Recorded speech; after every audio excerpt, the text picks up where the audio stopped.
Take these 12 condoms. Sleep with 12 men. Your wealth will begin with their fall. But be warned.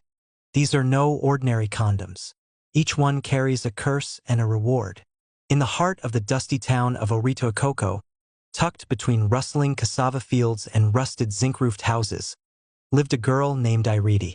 She was unlike the village maidens known for their brown skin and they way the look.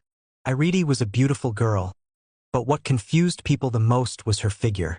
She had the type of curvy, exaggerated body that resembled women who had done BBL in Lagos. Massive hips, thick thighs, tiny waist, yet was poor and smells like smoke all the time. People often joked, "Nah BBL way Miss Road enter bush." But what made villagers talk even more was her body.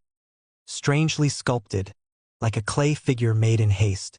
She had hips that swung as though her bones had forgotten how to align with her spine and a backside that made passers-by pause. Not in admiration, but confusion. Some swore she looked like someone who had done BBL in the city and forgot to finish the healing process.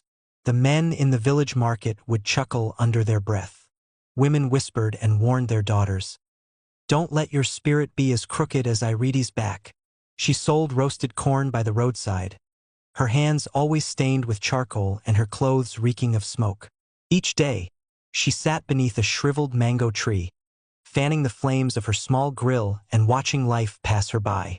Every day under the hot sun, with her charcoal-blackened fingers, she flipped corn and tried to smile at customers who barely looked her in the eye.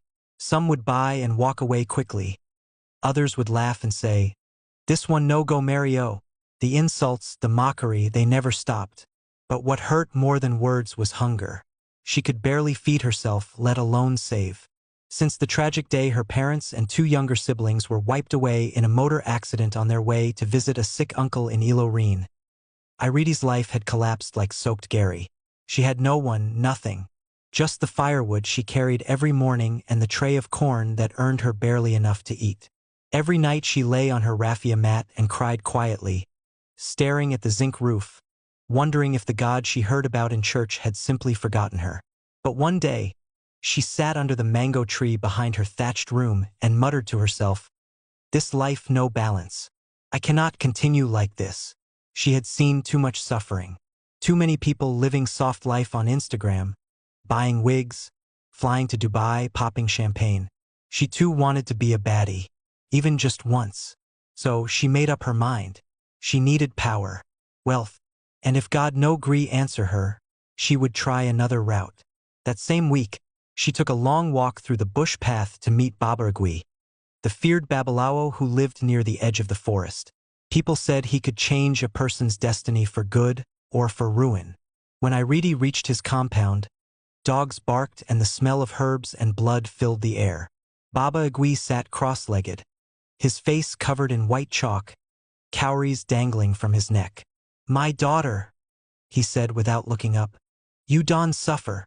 Tears filled Iridi's eyes. "Baba, I'm tired. I want to be rich. I want to live like those girls in movies. I don't care how, just make it happen." The man stared into his calabash of water and nodded slowly. "You are ready." He disappeared into his hut and returned with a small black pouch. From it, he drew out 12 condoms, each one tied with a red thread. He handed them to her. "These are not ordinary," he said. "You must sleep with 12 wealthy men. Before you do, switch their condom with one of these. Their seed will activate your wealth. But know this, until you complete the 12, bring the used condoms to me and I will make you as rich as you can ever imagine. And for each man you sleep with, there will be a consequence." Iridi's hands trembled as she took the pouch. "What kind of consequence?" The old man's eyes were sharp. "That's not your concern. You asked for wealth. This is the price." The journey began. She left Osentito and traveled to cities Ibadan, Lagos, Abuja. She reinvented herself, wore heavy makeup, borrowed wigs. Her body already attracted attention.